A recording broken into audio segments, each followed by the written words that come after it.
صبح اخباروں میں یہ خبر پڑھ کر دل دگ سا رہ گیا کہ پروفیسر مرزا محمد سعید کا آج سوئم ہے۔ خاموش زندگی خاموش موت۔ مرزا صاحب کی علالت مزاج یا مرض الموت کی اطلاع اس سے پہلے کہیں نہیں ملی ہے۔ حد یہ کہ پرسوں وہ رحلت فرما گئے ہیں اور ان کے سینکڑوں دوستوں اور قدردانوں کو اس سانحہ ارتحال کی خبر تک نہ ہوئی۔ افسوس اتنا بڑا صاحب کمال ہم میں سے اٹھ جائے اور اس کی سناونی ہم تک نہ پہنچے۔ کتنے بے خبر ہیں ہم لوگ، زندہ قوموں کا یہ شعار نہیں ہوتا کہ اپنے اہل کمال سے غافل ہو جائیں۔ ایسی غفلت مجرمانہ ہوتی ہے۔ شاید یہ ہماری غفلت ہی کی سزا ہے کہ مرزا صاحب کو یوں ایکا ایکی ہم سے چھین لیا گیا۔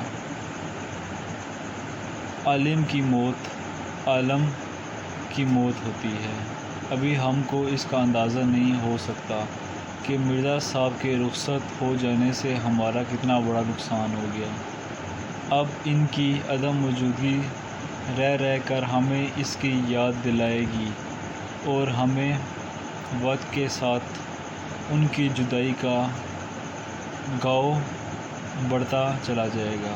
مرزا صاحب بہت ہی خاموش کام کرنے والوں میں سے تھے، یعنی اتنے خاموش کہ خود ان کے زمانے کے اکثر لوگ بھی ان کے علمی اور ادبی کارناموں سے واقف نہیں ہوئے۔ دراصل خود مرزا صاحب شہرت سے گھبراتے تھے اور پبلک پلیٹ فارم پر آنا پسند نہیں کرتے تھے۔ کام کرتے تھے ستائش کی تمنا اور صلے کی پرواہ سے بے نیاز ہو کر کام کرتے تھے۔ اپنی تسکین کے لیے کام کرتے تھے، اس لیے انہیں کام کرنا ہوتا ہے۔ فرمائشی کام انہوں نے ساری عمر نہیں کیے۔ انہوں نے اب سے 55 سال پہلے سر عبدالقادر کے رسالے مخزن میں مضامین لکھے، مگر شیخ صاحب کی فرمائش پر نہیں، بلکہ جب خود ان کا جی لکھنے کو چاہا۔ مرزا صاحب کسی کو خوش کرنے کے لیے نہیں لکھتے تھے۔ مرزا صاحب پیسے کے لیے بھی نہیں لکھتے تھے۔ پیسے کی تو انہوں نے کبھی پرواہ نہیں کی، بلکہ پیسے کے ذکر پر وہ چڑ جاتے تھے اور انہیں منانا مشکل ہو جاتا تھا۔ لاہور کے اکثر پبلشروں نے مرزا صاحب سے کتابیں لکھوانی چاہئیں اور بڑی بڑی رقمیں پیش کی، مگر مرزا صاحب نے انہیں ایک لفظ بھی نہیں لکھ کر دیا، اور جب اپنا پہلا ناول یاسمین لکھا تو اپنے ایک شاگرد پبلشر کو بے مزد دے دیا۔ اس کے کچھ عرصے بعد دوسرا ناول خواب ہستی لکھا، اسے بھی کچھ لیے دیے چھپوا دیا۔ ایک پبلشر صاحب لاہور سے دلی محض اس غرض سے آئے تھے کہ مرزا صاحب سے ناول لکھوائیں گے۔ میں نے انہیں سمجھایا کہ مرزا صاحب نہیں لکھیں گے، مگر وہ بڑے بڑے مصنفوں کو خرید چکے تھے۔ نہ مانے، بولے ہم انہیں ایک ناول کا 1000 روپیہ دیں گے تو وہ کیوں نہیں لکھیں گے۔ یہ وہ زمانہ تھا 200-250 روپے میں اچھا خاصا ناول پبلشر کو مل جاتا تھا۔ چنانچہ مجھے اپنے ساتھ لے کر مرزا صاحب کی خدمت میں حاضر ہوئے۔ میں نے تعارف کرایا۔ مرزا صاحب کا ماتھا ٹھنکا۔ پبلشر صاحب نے چھوتے ہی ناول لکھنے کی فرمائش کی۔ مرزا صاحب بڑے ٹھنڈے مزاج کے آدمی تھے۔ بولے آپ میرے ناول کے 5000 دیں یا 10,000، مجھے یہ منظور نہیں کہ جو کام کر رہا ہوں اسے چھوڑ کر آپ کے لیے ناول لکھوں۔ 5-10 ہزار کی بات سن کر پبلشر صاحب کی سٹی گم ہو گئی اور 2-4 منٹ پہلو بدل کر رخصت چاہی۔ مرزا صاحب اس زمانے میں اپنی مرکت الکتاب مذہب اور باطنیت لکھ رہے تھے، جسے مکمل ہونے کے بعد ان کے دوست پروفیسر تاجر نجیب آبادی ان سے لیے گئے اور لاہور سے وہ کتاب شائع ہوئی۔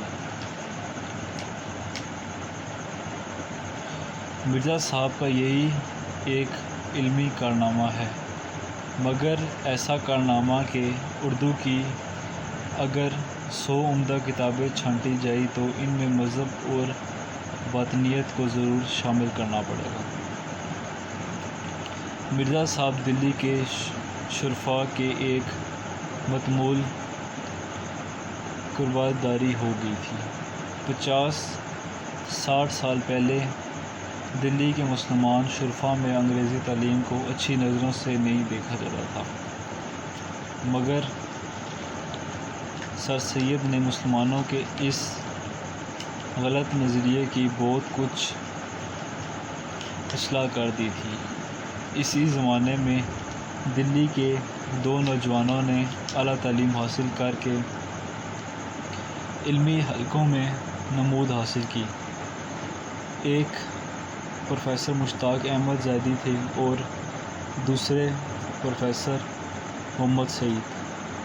مرزا صاحب نے اس صدی کے آغاز میں لاہور کے گورنمنٹ کالج میں تعلیم حاصل کی۔ ان کے استادوں میں علامہ اقبال بھی تھے، جنہوں نے اس کے مخلصانہ تعلقات آخر دم تک قائم رہے۔ انگریزی ادبیات میں ایم.اے. کی سند لینے کے بعد مرزا صاحب نے 1947 میں 2 سال علی گڑھ میں پڑھایا اور اس کے بعد گورنمنٹ کالج لاہور میں ہی انگریزی کے پروفیسر ہو گئے۔ پنجاب کے بیشتر اعلیٰ عہدیدار مرزا صاحب کے شاگرد تھے۔ پطرس اور تاج نے بھی مرزا صاحب سے ایک کتاب علم کیا۔ بعد میں پطرس خود انگریزی کے پروفیسر ہو گئے تھے، مگر اپنی غیر معمولی قابلیت و ذہانت کے باوجود مرزا صاحب کی علمیت کے آگے اپنے آپ کو بیج سمجھتے تھے۔ میں نے بار بار پطرس کو مرزا صاحب کی خدمت میں حاضر ہوتے دیکھا ہے۔ پطرس کو میں نے کسی اور کا اتنا ادب و احترام کرتے نہیں دیکھا، یہاں تک کہ وائسرائے ہند کا بھی۔ پطرس کے سلسلے میں ایک دلچسپ واقعات یاد آ گئی۔ پطرس آل انڈیا ریڈیو کے ڈائریکٹر جنرل ہو گئے تھے، مگر پرانے دوستوں سے رسم و راہ میں بھی ذرا فرق نہیں آنے پایا تھا۔ مرزا صاحب کو انہوں نے کسی نہ کسی طرح آمادہ کر لیا تھا کہ ریڈیو سے کبھی کبھی تقریر نشر کیا کریں گے۔ 2-1 تقریروں کے بعد مرزا صاحب نے کنٹریکٹ واپس کرنے شروع کر دیے۔ شدہ بات پطرس تک پہنچی۔ حاضر ہو کر وجہ دریافت کی۔ مرزا صاحب نے فرمایا، تمہیں اصلاح دینے کے بعد مجھے یہ منظور نہیں کہ تمہارے شاگرد مجھے اصلاح دیں۔ پطرس نے بڑی معذرت کی، مگر مرزا صاحب آئندہ نشر کرنے کے لیے آمادہ نہیں ہوئے۔ اگلے دن دفتر میں قیامت آ گئی۔ پورے اسٹاف کو جمع کر کے انہوں نے براڈ کاسٹنگ کے حسن اخلاق پر ایک طویل لیکچر دیا۔ بات تو کھل ہی گئی تھی۔ اسٹیشن ڈائریکٹر نے تقریروں کے انچارج کو بلا کر کہا کہ اگر اپنی خیر چاہتے ہو تو مرزا صاحب کو منا کر لاؤ۔ اس کو معلوم نہیں تھا کہ مرزا صاحب پطرس کے استاد ہیں۔ حسب دستور اپنی کارروائی دکھانے کے لیے ان سے مصفے میں سے 1-2 فقرے نکال دیے تھے۔ ان فقیروں کا نکالنا اس کا نوکری سے نکالے جانے کا پیش خیمہ ہوگا۔ باغا مرزا صاحب کی خدمت میں معافی مانگی۔ ہاتھ جوڑ کر مرزا صاحب نہ مانے، بولا تو حضرت میری نوکری گئی۔ بال بال بچے بھوکے مریں گے اور آپ کو دعائیں دیں گے۔ مرزا صاحب کے کان کھڑے ہو گئے، بولے یہ تو میں نہیں چاہتا۔ اس نے کہا اگر آپ یہ نہیں چاہتے تو اس کا کنٹریکٹ پر دستخط کیجیے۔ مرزا صاحب نے فوراً دستخط کر دیے۔ جنگ کے زمانے میں حسن اتفاق سے دلی میں لاہور کے بیشتر ادب اور شاعر ریڈیو میں یا دوسرے سرکاری محکموں میں جمع ہو گئے۔ پطرس کی تحریک پر ایک محدود ادبی حلقہ قائم کیا گیا، جس میں ڈاکٹر تاثر، فیض احمد فیض، حامد علی خان، حمید احمد خان، چراغ حسن حسرت، محمود نظامی، غلام عباس، انصار ناصری وغیرہ شریک کیے گئے تھے۔ ہر مہینے اس کا ایک جلسہ ہوتا تھا، کبھی پطرس کے گھر پر اور کبھی ڈاکٹر تاثر کے گھر پر۔ اس میں ایک مقابلہ کسی ادبی موضوع پر پڑھایا جاتا اور اس پر گفتگو بھی ہوتی۔ ایک جلسے میں محمود نظامی نے مقالہ پڑھایا، اس میں مرزا صاحب بھی تشریف لائے تھے۔ ڈاکٹر تاثر نے گفتگو کا آغاز کیا۔ پطرس خاموش رہے۔ مرزا صاحب سے درخواست کی گئی کہ کچھ فرمائیں۔ مرزا صاحب بحث مباحثے کو ناپسند کرتے تھے، اس لیے بڑی محتاط رائے دیتے تھے۔ انداز کچھ ایسا ہوتا تھا، نہیں یہ بات تو نہیں، مگر خیر ایسا بھی ہوتا ہے۔ پطرس کو شوخی سوجھی۔ فیض کو اشارہ کیا، وہ مرزا صاحب سے زیادہ واقف نہیں تھے۔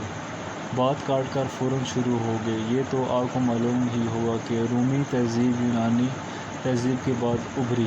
اتنا تو ان کا کہنا اور مرزا صاحب کا جلال میں آ جانا۔ جی ہاں، میں یہ جانتا ہوں اور یہ بھی جانتا ہوں کہ پرانی تہذیبوں کی تاریخ کا ایک دریا تھا، امڈ چلا آتا تھا۔ اس دن مجھے بھی اندازہ ہوا کہ مرزا صاحب کے سینے میں علم کی کتنی دولت بھری پڑی ہے۔ فیض پشیمانی سے بار بار مرزا صاحب کی طرف دیکھتے تھے۔ پطرس دل ہی دل میں ہنس رہے تھے کہ دیکھا اسے کہتے ہیں علم کا سمندر۔ ہم سب دم بخود ساکت بیٹھے، مرزا صاحب کو آنکھیں پھاڑ کر دیکھ رہے تھے۔ پطرس نے مرزا صاحب کے جلال کو ختم کرنے کے لیے فوراً چائے کا سامان رکھوانا شروع کر دیا اور خدا خدا کر کے مرزا صاحب کا جلال رفع ہوا۔ مرزا صاحب گھنٹوں مطالعہ کرتے تھے۔ ان کے کتب خانے میں ہر علم کی کتاب موجود تھی۔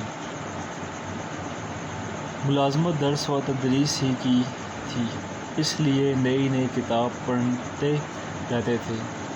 فرماتے تھے کہ اگر میں اتنا مطالعہ نہ کروں تو ان انگریز پروفیسروں کے آگے کیسے ٹھہر سکتا ہوں۔ پینشن لینے کے بعد بھی ان کا واحد مشغلہ مطالعہ کتب ہی رہا۔ ان کا یہ شغل اب تک جاری تھا۔ پینشن کا بڑا حصہ کتابیں خریدنے میں صرف کر دیتے تھے۔ مرزا صاحب کی زندگی بڑی سیدھی سادی تھی، ٹھاٹھ بات سے کبھی نہیں رہے۔ گھوڑے کی سواری ہم نے ان کے پاس کبھی نہیں دیکھی۔ معدے کے مریض تھے، پیدل زیادہ چلتے تھے، صبح ٹہلنے ضرور جاتے تھے، رات کو جلدی سو جاتے تھے۔ کھیل تماشے، سنیما، تھیٹر کچھ نہیں دیکھتے تھے۔ خدا کے فضل سے گھر کا آرام انہیں میسر تھا۔ ان کی بیگم بھی ادبی ذوق رکھتی تھی۔ وہ ایک ناول ان کے بھی شائع ہو چکے تھے، اولاد سعادت مند، بیوی سلیقہ شعر، پینشن اتنی کہ بڑھاپے میں بھی کسی کی محتاج نہیں، کھانا سادہ، لباس سادہ، رہن سہن سادہ، پھر احتجاج ہو تو کس بات کی۔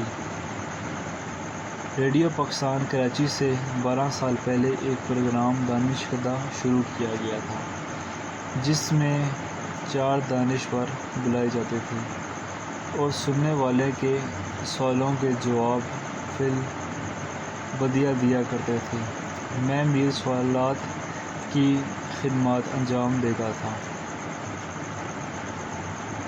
سوچا کہ مرزا صاحب اگر اس پروگرام میں شرکت فرمانا منظور کر لیں تو اس پروگرام کو 4 چاند لگ جائیں گے۔ چنانچہ میں مرزا صاحب کی خدمت میں حاضر ہوا۔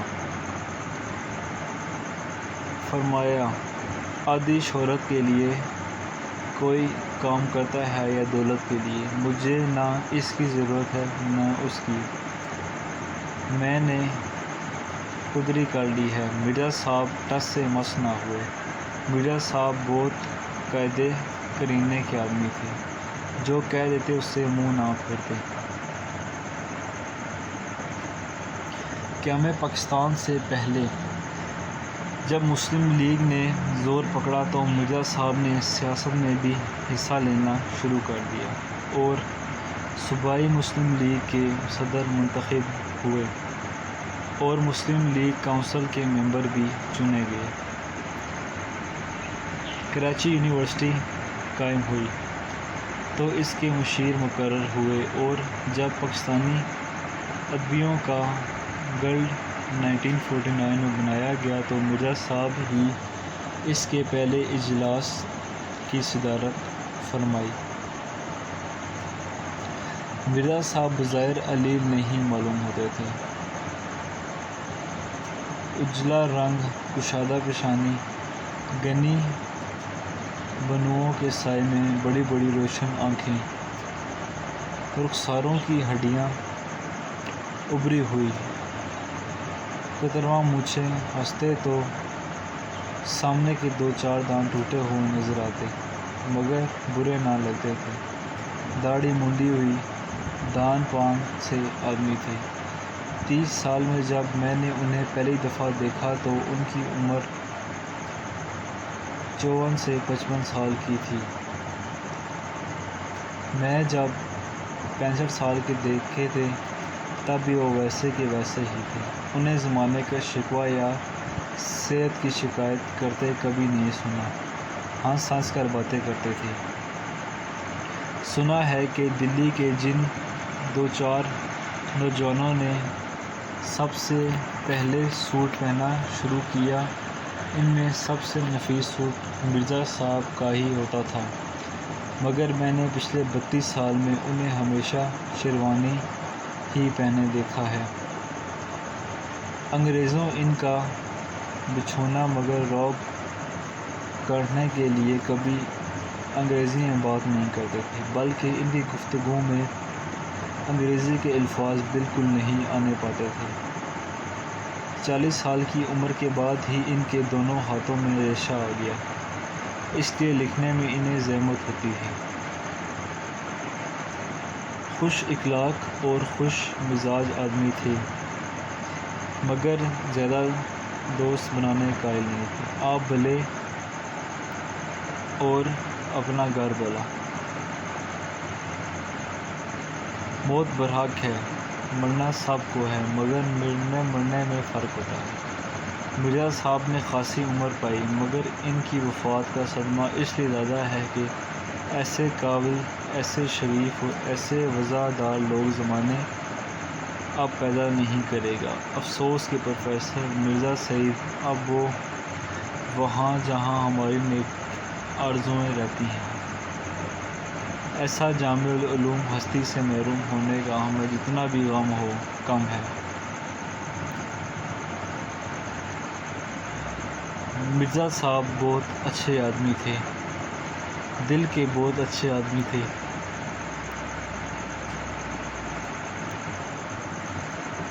جب جبل پور میں پیدا ہوئے ڈاکٹر غلام مصطفیٰ خان 1948 میں انجمن اسلامی ہائی اسکول جبل پور سے 9ویں جماعت پاس کر کے علی گڑھ چلے گئے۔ علی گڑھ یونیورسٹی سے LLB MA اردو MA فارسی کی ڈگری حاصل کی۔ 1947 میں PhD اردو کیا۔ ناگپور یونیورسٹی سے 1949 میں D.Litt کی ڈگری حاصل کی۔ عملی زندگی کا آغاز کنگ ایڈورڈ کالج امروتی سے بطور لیکچرار کیا۔ پاکستان بننے کے بعد اردو کالج کراچی سے وابستہ ہوئے۔ سندھ یونیورسٹی میں صدر شعبہ اردو کے طور پر خدمات انجام دی۔ انہیں ستارہ امتیاز، نقوش ایوارڈ، اقبال ایوارڈ اور نشان سپاس ملا۔ انہوں نے مذہب، پاکستانیات، ادب، تصوف اور اخلاق جیسے موضوعات پر لکھنا۔ ان کی تحریریں زیادہ تر مؤرخ و مفرح ہوتی ہیں۔ عام قارئین کے لیے لکھے گئے مضامین و کتب کی زبان سادہ، سلیس اور عام فہم ہے۔ انہوں نے اردو، فارسی، عربی اور انگریزی زبانوں میں 100 سے زیادہ کتب تصنیف کی۔ ان کی کتب میں سید حسن غزنوی، حیات اور کارنامے، سراج البیان، اقبال اور قرآن اور تنقید و تحقیق اہم ہیں۔ مسلمانوں نے ہمیشہ رواداری کو اپنا شیوا بنایا ہے، لیکن جب کفار غلبہ حاصل کرنا چاہتا ہے تو مسلمان ان کے مقابلے کے لیے ڈٹ کر کھڑا ہوتا ہے۔ بادشاہ اکبر کی بیجا رواداری اور ملکی سیاست میں ہندوؤں کے عمل دخل کی وجہ سے ملک میں کافرانہ طور طریقے اس قدر رائج ہو گئے تھے کہ مسلمانوں کی آزادی خوددان کے دینی معاملات میں بھی ختم ہو گئی تھی۔ چنانچہ اکبر کے آخری دور میں اسلام کی سربلندی کے لیے حضرت مجدد الثانی کھڑے ہوئے۔ آپ نے جہانگیر کے زمانے میں محض دین کی خاطر قید و بند کی سختیاں جھیلی اور اسلامی قدروں کو نئے سرے سے فروغ دیا۔ ان کے اثر سے شاہ جہاں اور اس کے بعد اس کا بیٹا اورنگ زیب مرہٹوں اور ہندوؤں کی گئی گروہوں نے سر اٹھایا۔ انگریزوں نے اپنے قدم جمائے اور ملک میں انتشار پھیل گیا۔ لیکن ایسے گئے گزرے حالات میں بھی قوم کو فروغ دینے اور اسلام کو سربلند کرنے کے لیے کوششیں کی جا رہی تھیں۔ چنانچہ میسور کے سلطان حیدر علی اور اس کے بیٹے سلطان ٹیپو نے نہ صرف ہندوؤں اور انگریزوں کا مقابلہ کیا بلکہ افغانستان، ترکی اور پھر فرانس کو بھی اپنے ساتھ شامل کرنے کی کوشش کی۔ لیکن ملک کے دوسرے سرداروں نے ساتھ نہیں دیا اور انہیں کامیابی حاصل نہ ہو سکی۔ اسی زمانے میں شاہ ولی اللہ اور ان کے صاحبزادوں نے مسلمانوں کی اخلاقی اور معاشرتی برائیوں کو دور کرنے کی تحریک شروع کی۔ پھر ان کے پوتے شاہ اسماعیل نے اپنے مرشد سید احمد بریلوی کے ساتھ اسلامی اصولوں کو دوبارہ رائج کرنے اور ملک کو غلامی سے آزادی دلانے کی کوشش میں 1831 میں اپنی جانیں قربان کر دیں۔ تاہم انہوں نے مسلمانوں کے دلوں میں جوش و ولولہ پیدا کر دیا تھا۔ چنانچہ 1857 کی جنگ آزادی میں مسلمانوں نے پھر اپنے قدم جمانے شروع کیے، لیکن انگریزی اقتدار مستحکم ہو چکا تھا، اس لیے انہیں کامیابی نہ حاصل ہو سکی۔ اس زمانے میں سر سید مجبوراً انگریزوں سے مفاہمت کو غنیمت جانا اور مسلمانوں کی قوم کی اخلاقی اور تہذیبی اصلاح پر توجہ دی۔ اور ان کے دلوں سے احساس کمتری کو دور کرنے کی بھی کوشش کی۔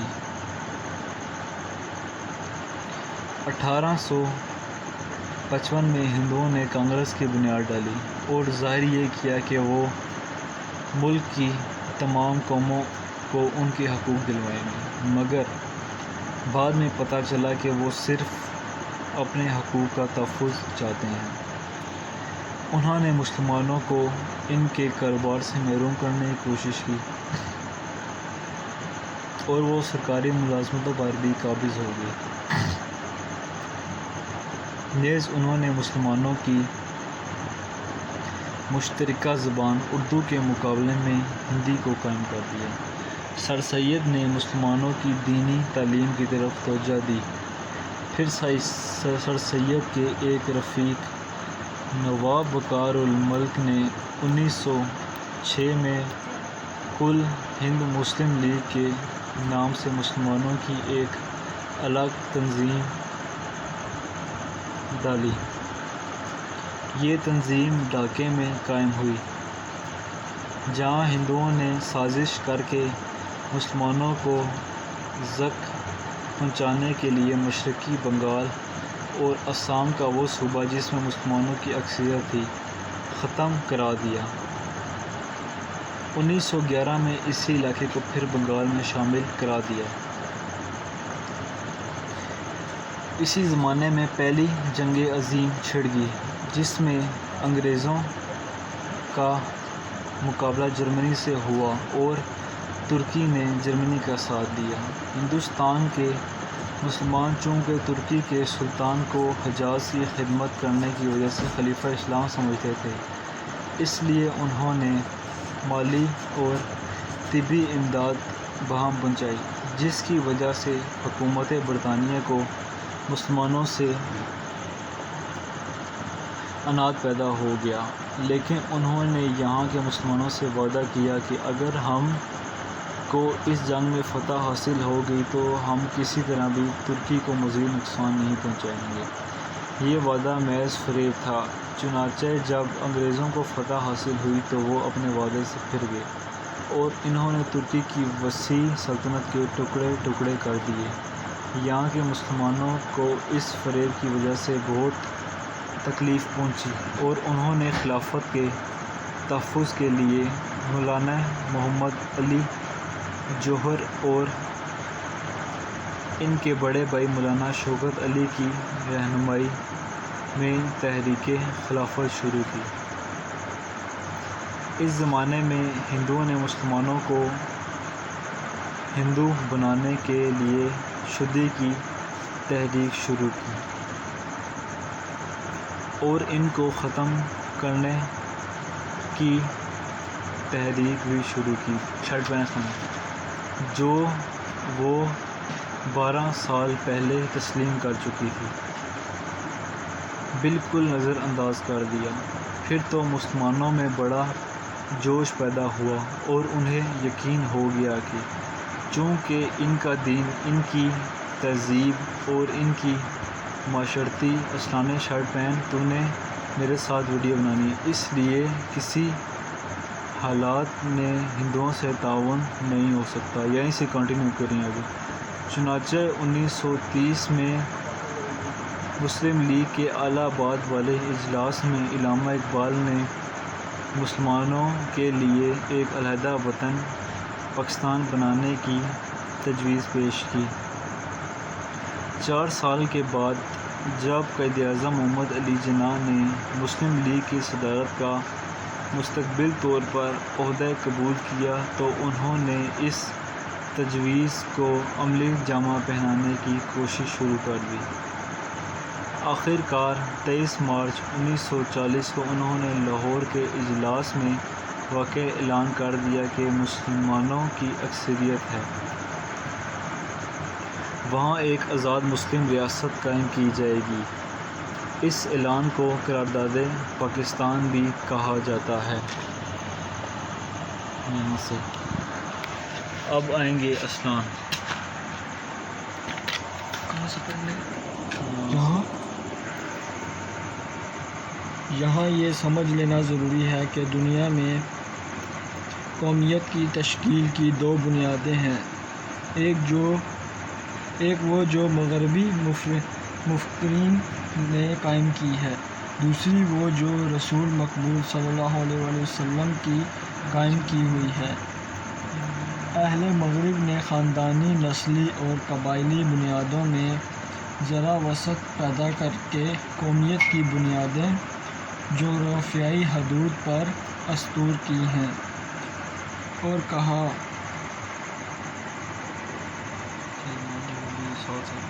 کہا کہ قوم وطن سے بنتی ہے۔ اس نظریے کی وجہ سے دنیا کے انسانوں کے درمیان تباہی کا جو دروازہ کھلا وہ دو عالمی جنگوں کے ہونے سے بخوبی ظاہر ہے۔ یہ وطنی قومیت ہی کی بنیاد پر لڑی گئی تھی اور یہ وطنی قومیت جنوبی ایشیا کے مسلمانوں کو تحفظ دینے میں تو بالکل ہی ناکام تھی، کیونکہ جنوبی ایشیا کے مسلمان اس نظریے کے تحت ایک مجبوراً اقلیت بن جاتے۔ قومیت کی دوسری بنیاد وہ ہے جو رسول مقبول صلی اللہ علیہ وسلم نے ملت اسلامیہ کی تشکیل کرتے وقت قائم فرمائی اور جو مغرب کے تصور قومیت سے جدا ہے، جیسا کہ علامہ اقبال نے بھی فرمایا ہے: اپنی ملت پر قیاس اقوام مغرب سے نہ کر، خاص ہے ترکیب میں قوم رسول ہاشمی۔ ان کی جمعیت کا ہے ملک و نسب پر انحصار، قوت مذہب سے مستحکم ہے جمعیت تیری۔ مسلمانوں کی قومیت ایک نظریاتی قوم ہے جو لا الہ الا اللہ پر قائم ہے، یعنی یہ کہ نسل، رنگ اور وطن کی بنیاد پر نہیں بلکہ ایک نظریے، ایک عقیدے، ایک کلمے کی بنیاد پر وجود میں آئی ہے، اور اس نظریاتی پہلو کو نمایاں کرنے کے لیے اسے ملت کہا گیا ہے۔ ایسی نظریاتی قومیت میں ہر نسل، ہر رنگ اور ہر جغرافیائی خطے کے لوگوں کے لیے جگہ ہوتی ہے، اور حقیقت یہ ہے کہ جنوبی ایشیا کے مسلمانوں کو، جن میں ہر نسل، ہر رنگ اور ہر مختلف جغرافیائی خطوں کے لوگ شامل تھے، ایک ایسی قوم کے ماتحت اقلیت بن کر رہنا منظور نہ تھا جو اسلامی قومیت کے برعکس ذات پات، چھوت چھات اور بت پرستی کے بندھنوں میں جکڑی ہوئی تھی۔ چنانچہ انہوں نے اپنی جداگانہ قومیت یعنی اسلامی قومیت کی بنیاد پر اپنے لیے ایک جدا وطن کا مطالبہ کیا، جس میں وہ اپنے عقیدے، اپنے نظریے زندگی، اپنے طرز معاشرت کے مطابق زندگی بسر کر سکیں اور ایک مسلمان کی حیثیت سے دور جدید کے چیلنج کا مقابلہ کر کے اپنے مستقبل کو سنوار سکیں۔ ہمیں اس بات کو بھی اچھی طرح ذہن نشین کر لینا چاہیے کہ نظریہ پاکستان میں اسلامی زندگی اور قدروں کا تصور بنیادی حیثیت رکھتا ہے۔ اخوت، مساوات، عدل، دیانت، خدا ترسی، انسانی ہمدردی اور عظمت کردار کے بغیر نظریہ پاکستان کو فروغ نہیں ہو سکتا۔ نظریہ پاکستان کا مقصد محض ایک حکومت قائم کرنا نہیں تھا، کیونکہ مسلمانوں کی حکومتیں ایشیا اور افریقہ میں پہلے جو اس سے موجود تھیں۔ نظریہ پاکستان کا مقصد اسلامی اصولوں کی ترویج و اشاعت اور اہل عالم کے لیے مثالی مملکت کا نمونہ فراہم کرنا ہے۔ پاکستان قائم کرنے کا فیصلہ ہندوؤں کو بہت ناگوار گزرا۔ انہوں نے پوری کوشش کی کہ یہ مملکت قائم نہ ہونے پائے۔ ان کے پاس دولت اور طاقت تھی، جنوبی ایشیا میں ان کی اکثریت تھی، لیکن چونکہ قیام پاکستان کا مطالبہ حق اور انصاف پر مبنی تھا، اس لیے حکومت برطانیہ کو مجبور ہونا پڑا اور قائد اعظم محمد علی جناح کی پرخلوص قیادت، مسلمانوں کے یقین، اتحاد عمل کی وجہ سے 14 اگست 1947 کو پاکستان معرض وجود میں آ گیا۔ پاکستان نے اپنے قیام سے اب تک بڑی ترقی کی ہے اور اس کا شمار دنیا کے اہم ملکوں میں ہوتا ہے۔ اگر ہم یہ چاہتے ہیں کہ پاکستان اور زیادہ ترقی کرے اور ہمیشہ ترقی کرے تو ہمیں نظریہ پاکستان کو ہر وقت پیش نظر رکھنا پڑے گا۔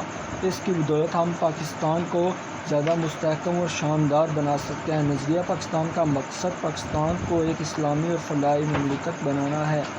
ہمیں ایسا کوئی قدم نہیں اٹھانا چاہیے جس کی وجہ سے خدا اور اس کے رسول صلی اللہ علیہ وسلم کے سامنے شرمندہ ہونا پڑے۔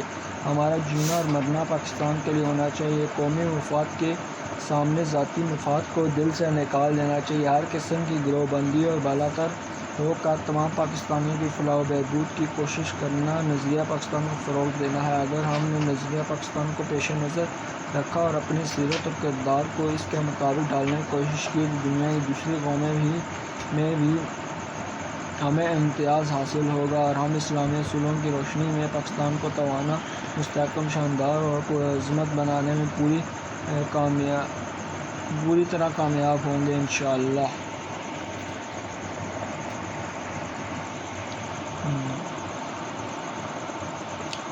اور ہمیں پاکستان کو بچانا چاہیے۔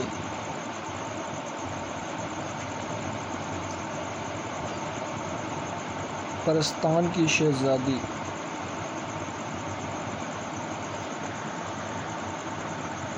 سیدانی بی کا ایک وقت میں بہت بڑا دور تھا۔ قلعے کی اچھی اچھی مغلیانیاں ان کے سامنے کان پکڑتی تھیں۔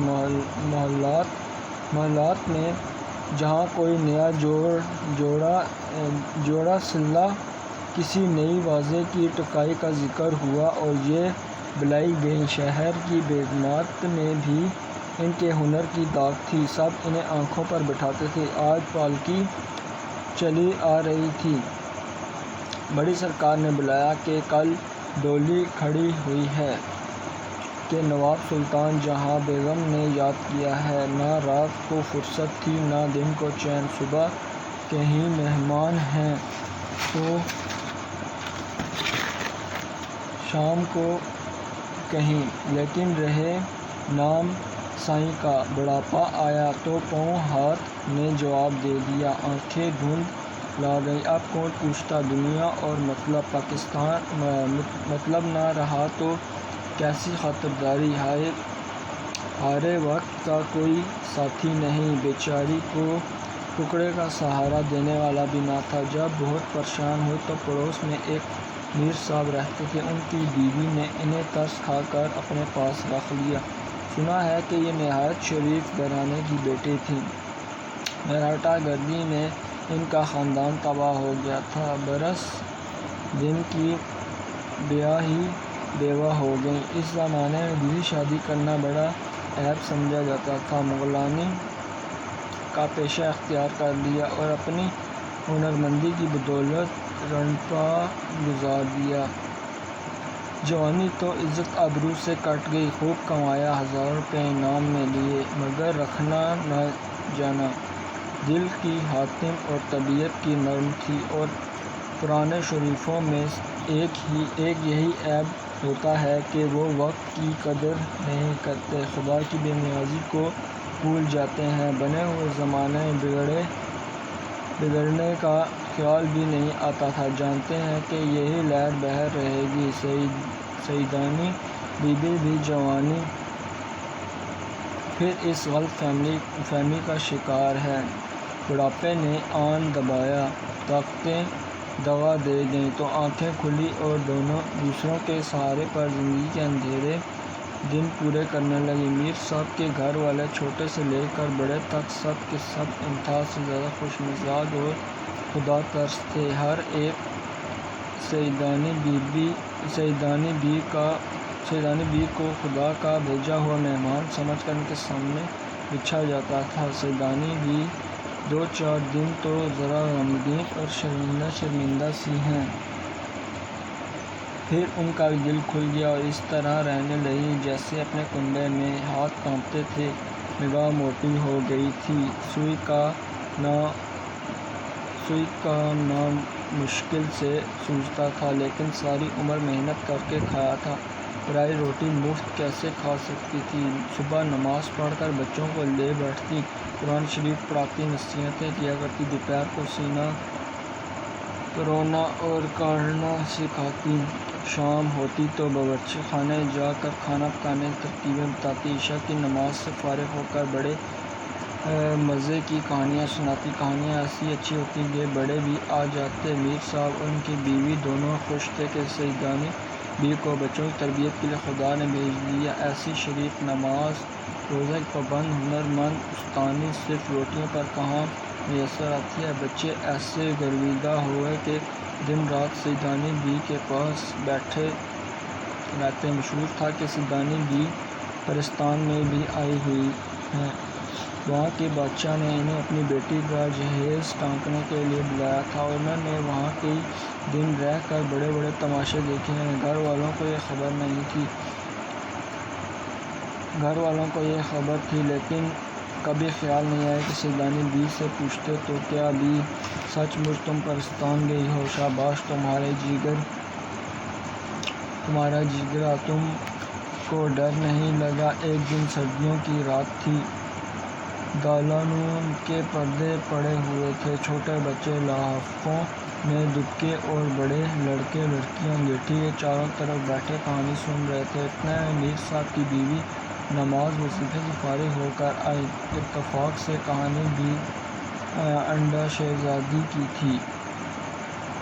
جب یہ ذکر آیا کہ کانڑے دیو کی جو شہزادی پر نظر پڑی تو سوٹی کو پلنگ سمیت اڑا کر لے گئی۔ کہنے لگی، سیدانی بی، یہ جو لوگ کہتے ہیں کہ تمہیں پرستان کے بادشاہ کوئی آدمی پرستان لے گیا تھا اور تم وہاں سے بڑا انعام اکرام لائی تھی، کیا یہ سچ ہے؟ سیدانی: ہاں بیوی، ہے تو سچ، بلکہ کئی دفعہ جنوں اور پریوں نے مجھے بلایا ہے۔ میر صاحب کی بیوی: اور تم بے دھڑک چلی گئیں؟ سیدانی: پہلی دفعہ تو مجھے دھوکے سے لے گئے تھے، راستے میں جب بھیت کھلا تو بیتیری ڈری، لیکن کیا کرتی، دل کو مضبوط کر لیا، اللہ کو یاد کرتی ہوئی چلی گئی، نہ جاتی یا روتی پیٹتی تو جانے کیا آفت آتی۔ اس کے بعد جب گئی ہنسی خوشی گئی اور ہنسی خوشی آئی۔ بیگم: صدقے اپنے رسول صلی اللہ علیہ وآلہ وسلم کے، اس پر ایمان رکھنے والے کا کہیں بال بیکا نہیں ہوا۔ پرستان میں بھی میری وہ خاطریں ہوئیں کہ کیا کہوں۔ میر صاحب کی بیوی: کچھ بھی سہی بوا، میرا تو پتا پھٹ جاتا، صورت دیکھتے ہی جان نکل جاتی۔ سیدانی: نہیں بھی، یہ سب کچھ کہنے کی باتیں ہیں، ڈر کی باتوں سے ڈر لگتا ہے، جہاں ڈر سامنے آیا پھر کچھ بھی نہیں۔ دیکھو بیماری سے لوگ کتنا بھاگتے ہیں، اور جب بڑے سے بڑا دکھ بھی آ جاتا ہے تو سہنا ہی پڑتا ہے۔ میر صاحب کی بیوی: میں تو پھر کہوں گی کہ تم کو شاباش ہے، صد رحمت اس پر جس نے تمہیں دودھ پلایا۔ اچھا ہمیں بھی تو سناؤ کہ کیا ہوا تھا، کیوں گئی تھی پرستان، کیسا ملک ہے، وہاں کیا کیا دیکھا؟ سیدانی: وہ قصہ یاد آتا ہے تو کلیجے پر سانپ لوٹنے کا دل لوٹنے لگتا ہے۔ پرستان کی شہزادی جس کے جوڑے ٹانکے گئی تھی بہت سر ہوئی۔ دوسری پریوں نے بھی منتیں کی کہ سیدانی اماں یہیں رہ جاؤ، دنیا میں اب تمہارا کون ہے، مگر میں نے ایک نہ مانی۔ مجھ بدنصیب کو تو اپنے جیسے انسانوں کی بے مروتیاں دیکھنی تھی، پرستان میں کیوں بستی، وہ تو اللہ تمہارے دل میں رحم ڈال دے۔ میر صاحب کی بیوی سیدانی بی: سب اللہ کے ہاتھ میں ہے، بندے میں کیا طاقت ہے کہ بھوکے کے کودے یا پیٹ بھرے سے چھینے، ہر ایک کا اپنی تقدیر کا کھاتا ہے، ہماری کیا اصل کہ کسی کے ساتھ سلوک کریں، وہ زبردستی ہم سے تمہاری خدمت کرا رہا ہے۔ سیدانی: خیر، اب تم اپنی بیتی کہانی سناؤ۔ بیگم: یہ وہ دن تھے کہ نواب اعظم الدولہ بہادر کی اکلوتی بیٹی کے بیاہ کی تیاری ہو رہی تھی۔ مارا مار جوڑے سل رہے تھے۔ اول تو مجھے دن رات وہیں رہنا پڑا۔ کام ہلکا ہو گیا تو دن کی چلی جاتی اور شام کو اپنے گھر چلی جاتی۔ ایک روز بچے مکتب سے بھاگتے ہیں، میرا بھی جانے کو جی نہیں چاہا اور کئی جگہ سے بلاوے آئے، نہ گئی۔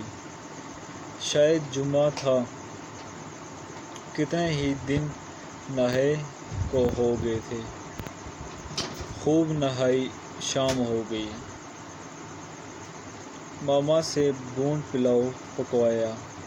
تھکی تھکائی لیٹی تھی، اتنے میں جھٹ پٹا ہو گئی۔ پلاؤ دم پر تھا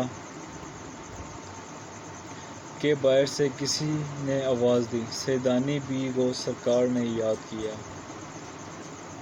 جس طرح بیٹھی ہو اسی طرح فوراً چلی آؤ۔ میں بڑے نخروں سے جایا کرتی تھی۔ ایسے بے وقت اور اپنے بھاون کی پکوائی ہوئی چیز چھوڑ کر کھڑے ہو جانا میرے عادت کے بالکل خلاف تھا، لیکن ہونے والی بات میں نے ذرا انکار نہ کیا اور جیسی بیٹھی تھی سفید چادر سر پر ڈال سوار ہو گئی۔ نواب صاحب کا محل میرے گھر سے کوئی 2 آنے ڈولی ہوگا۔ قاضی واڑے سے نکلے اور خانم کا بازار آیا۔ مجھے تو پہلے کچھ خیال نہ ہوا، جب بہت دیر ہو گئی اور ہٹو بچوں کی آواز نہ آئی، بازار کے چراغ بھی جھلکتے ہوئے دکھائی نہ دیے، تو پردے کی جری کھولی۔ اب جو دیکھتی ہو تو جنگل سائیں سائیں کر رہا ہے اور بھینس کو جیسے پہیے لگے ہوئے ہیں، اڑی چلی جا رہی ہے۔ کلیجہ داغ سے ہو گیا، بدن میں سنسنیاں آنے لگیں، ہاتھ پاؤں ٹھنڈے پڑ گئے کہ یہ کیا غضب ہوا۔ یہ مجھے کہہ رہا ہے اس جنگل میں کون سی سرکار ہے، لیکن مرتا کیا نہ کرتا۔ دل کڑاکے میں نے اپنی آواز نکالی اور پوچھا، اے کم بخت، منہ سے تو پھوٹو، مجھے کہاں لے جاؤ گے؟ ارے وہ تمہاری کون سی ستیہ ناسی سرکار ہے؟ ہنستے ہوئے کسی نے جواب دیا، سیدانی بی، خفا کیوں ہوتی ہو؟ بادشاہ سلامت نے بلایا ہے۔ کوئی دم میں محلات دکھائی دیتے ہیں۔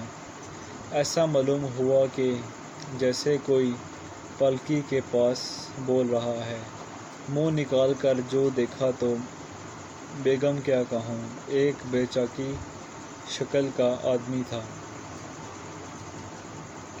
بکرے کا سا منہ، گھوڑے سی ٹانگیں، اور پالکی آپ ہی آپ چلی جاتی تھی۔ نہ کہار تھے نہ کہاریاں۔ اب تو ڈر کے مارے میرا دم گھٹنے لگا، آنکھیں بند کر لیں اور کلمہ پڑھنے لگی۔ ڈیر ہو کر رہ گئی۔ منٹ 2 منٹ کے بعد پھر ہمت کی کہ اول مرنا آخر مرنا، پھر مرنے سے کیا ڈرنا، اور للکار کر بولی، ارے جواں مرگ، تو کون ہے، جن یا بھوت؟ یاد رکھ میں سیدانی ہوں، مجھ کو بتا نہیں تو جل کر راکھ ہو جائے گا، بھلا چاہتا ہے تو مجھے یہیں اتار دے۔ اس نے کہا، سیدانی بی، گھبراؤ نہیں، ہم اور ہمارا بادشاہ شہیدوں کو بہت مانتے ہیں، خاطر جمع رکھو، کوئی تکلیف نہیں ہوگی۔ ہمارے شہزادی بڑی مشکل سے ڈرتے ڈرتے آنکھیں پھاڑ کر دیکھا تو واقعی پالکی ایک عالی شان دروازے پر رکھی تھی۔ روشنی ایسی تھی کے مرد ہیں، ادھر کے ادھر دوڑ رہے تھے۔ آسمان پر سے عجب عجب طرح کے باجوں کی آوازیں آ رہی تھیں۔ یہ تماشا دیکھ کر میں ساری مصیبت بھول گئی۔ میں حیران تھی کہ یہ کس بادشاہ کا محل ہے۔ یہ گہما گہمی تو ہمارے بادشاہوں کے ہاں نہیں ہوتی۔ قصے کہانیوں میں جیسی پریوں کا ذکر سنا ہے، ایسی ایک پری شانوں پر بال بکھیرے ہوئے، بازوؤں پر میرے پاس آئی اور مہی آواز میں بولی، سیدانی بھی بڑی رات دکھائی، ہمارے بادشاہ اور بادشاہ بیگم کب سے تمہارا انتظار کر رہے ہیں۔ آؤ چلو میں تم کو محل کے اندر لے چلوں۔ میں پالکی سے اتری اور چادر کو اچھی طرح اوڑھ اس پری کے ساتھ چلی۔ کیا کہوں، اندر کیا بہار تھی، ہزاروں پریاں، گورے گورے رنگ، بوٹا سا قد، زرق برق کپڑے، ہنستی چہچہائی کرتی، اہلی گلتی پھر رہی تھیں۔ چمن ایسا کہ نہ دیکھا نہ سنا، ہر درخت کا تنا چاندی کا، سونے کی شاخیں، زمرد کے پتے، پھلوں کی جگہ کہیں لال لٹک رہے تھے، کہیں نیلم، کہیں پکھراج۔ پھولوں پر یہ عالم تھا جیسے ہیرے چمک رہے ہوں۔ کلیاں تھیں کہ سراہی دار موتی، خوشبو سے دماغ مہکا جاتا تھا۔ حوضوں کا پانی اللہ اللہ، چاندی کے ورق بکھرے ہوئے معلوم ہوتے تھے، فواروں میں سے موتیوں کی بچھاڑ ہو رہی تھی۔ چلتے چلتے ایک بارہ دری میں پہنچے۔ بارہ دری کی سجاوٹ کیا بیان کروں، قلعے کے دربار بھی دیکھے ہیں، مگر اس جیسا سما آج تک نظر نہیں گزرا۔ سینکڑوں سرخ، سبز، نیلی بو کہاں سے آ رہی ہے؟ زرد اڑی، سفید کرسیاں جگمگانے لگیں اور لباس بڑے ٹھسے سے بیٹھے تھے۔ یہاں بو آ رہی ہے۔ بیچ میں ایک نمگیرے کے نیچے ایک بڑے یاقوت کے تخت پر، جس میں ہیرے اور پنے کی بچی کاری کا کام تھا، بادشاہ اور بادشاہ بیگم عجیب شان سے بیٹھے ہوئے تھے۔ بادشاہ بیگم کے پہلو میں ایک لڑکی، کوئی 14-15 برس کی، چہرہ جیسے 14ویں رات کا چاند، زلفیں کھلی ہوئی، کئی رنگ کے پر اور ایسے چمکدار کہ آنکھیں نہیں ٹھہرتی تھیں۔ میں آگے بڑھ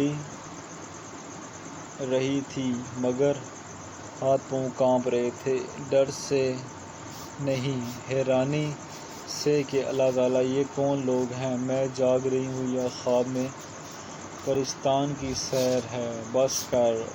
اور اگر جاگتے میں کوئی پری یادوں مجھے یہاں اڑا لایا ہے تو دیکھیے، گھر الٹا جانا بھی ہوتا ہے یا نہیں؟ اسی سوچ میں تخت کے پاس پہنچ گئی۔ بادشاہ میری گھبراہٹ دیکھ کر مسکرائے اور فرمایا، 10 منٹ ہونے والی ہیں، سیدانی بھی آؤ، مزاج تو اچھا ہے، میں نے سنا ہے کہ راستے میں تم بہت ڈری۔ میں بولی، حضور کو دعا دیتی ہوں اور حضور ڈرنا کیسا؟ وہ تو اللہ تعالیٰ نے مدد کی، نہیں تو جان نکلنے میں کسر ہی کیا رہی تھی۔ صدقے مولا کے نام پر۔ بادشاہ اور سارے درباری سرو قد کھڑے ہو گئے اور بادشاہ فرمانے لگے، سیدانی بی، تم جانتی ہو ہمارے ہاں اس نام کی کتنی عزت ہے۔ میں نے دل میں شکر ادا کیا کہ کچھ بھی ہو یہ لوگ ہیں مسلمان اور اب کسی بات کا ڈر نہیں۔ بادشاہ بیگم ہم گنہگار نہ کرو، ایک کرسی کی طرح اشارہ کر کے بولیں بیٹھ جاؤ۔ ہاں تم ڈری کیوں تھی؟ میں نے کہا سرکار ڈرنے کی بات کیوں نہ تھی، ایک اکیلی دوسرے سنسان جنگل، پھر جو میرے ساتھ تھا اس کی صورت ایسی ڈراؤنی تھی کہ میرے اعصاب جاتے رہے۔ یہ سن کر شہزادی خوب ہنسی اور بولی اماں بیگم بکر گدھا ہوا بڑا شریر ہے، اس نے کہیں اپنی شکل دکھا دی ہوگی۔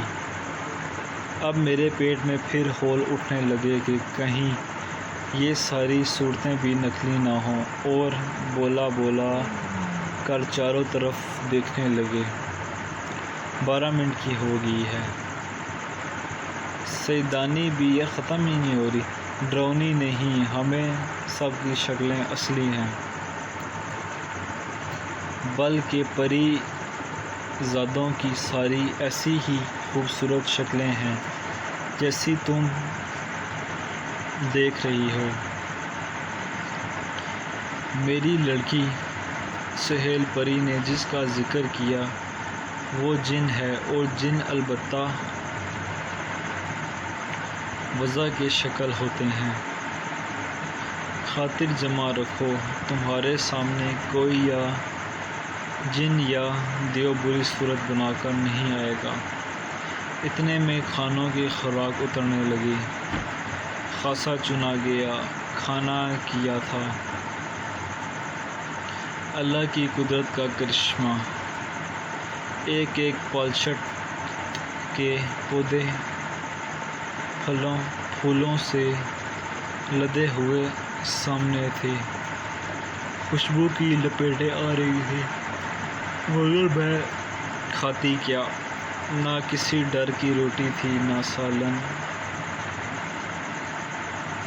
نہ پلاؤ تھا، نہ زردہ۔ ہکا بکا ایک ایک کا منہ دیکھ رہی تھی کہ بادشاہ بیگم مسکرا کر بولی سیدانی بی، دیکھتی کیا ہو، کھاتی کیوں نہیں؟ یہ پرستان کا کھانا ہے، تم مہمان ہو، ہاتھ بڑھاؤ تو اور ابھی کھائیں۔ میں نے کہا سرکار کوئی کھانے کی چیز ہو تو کھاؤ، یہ تو نگوڑے درخت ہیں، ان میں جو پھل پھول لگے ہیں وہ بھی اللہ ہمارے ساتھ سچ نہیں دکھائی دیتے۔ شہزادی کھڑے اور میرے پاس کہنے پر ایک فرمائشی قہقہ لگایا اور کہنے لگی سیدانی بی، جیسا سنا تھا آدم زاد بڑا بولا ہوتا ہے، تمہیں ویسا ہی پایا۔ تم بسم اللہ کر کے کوئی پھل تو توڑو اور کھاؤ، تو جس کھانے کا دل میں خیال کرو گی وہی مزہ آئے گا۔ بیگم یقین مانو، ایک ضرور جو پھل توڑ کر میں نے منہ میں کھایا تو کہوں دلی میں کسی نے ایسے ذائقے کا بونڈ پلاؤ کھایا نہیں ہوگا۔ میری صاحب کی بیوی بونڈ پلاؤ جو گھر میں چھوڑ کر گئی تھی،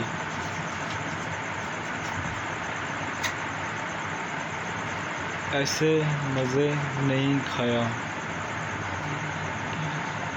پیچھے کوئی چیز گری ہے، قلعے میں تو بہت جایا کرتی ہیں، آن کر دے چارجر بیٹری، بڑے بڑے تعریفیں کھانے بیسیوں مرتبہ کھائے ہوں گے، مگر بیوی وہ بو پاس، وہ آب و نمک ہی کچھ اور تھا۔ ہاں تو بہن بس پھر کیا تھا، جو کھانے کھائے تھے بلکہ جن کا نام ہی سنا تھا ان کا خیال کرتی تھی، اور اللہ تیری شان وہی مزہ آتا گیا۔ جب ایک پھل توڑتی دوسرا اس کی جگہ فوراً نکل آتا، پھولوں کلیوں کو جو چکھا مٹھائیاں تھیں، ایسی ایسی نفیس ہلکی خوش ذائقہ کہ ہر نوالے میں روح تازہ ہوتی چلی گئی۔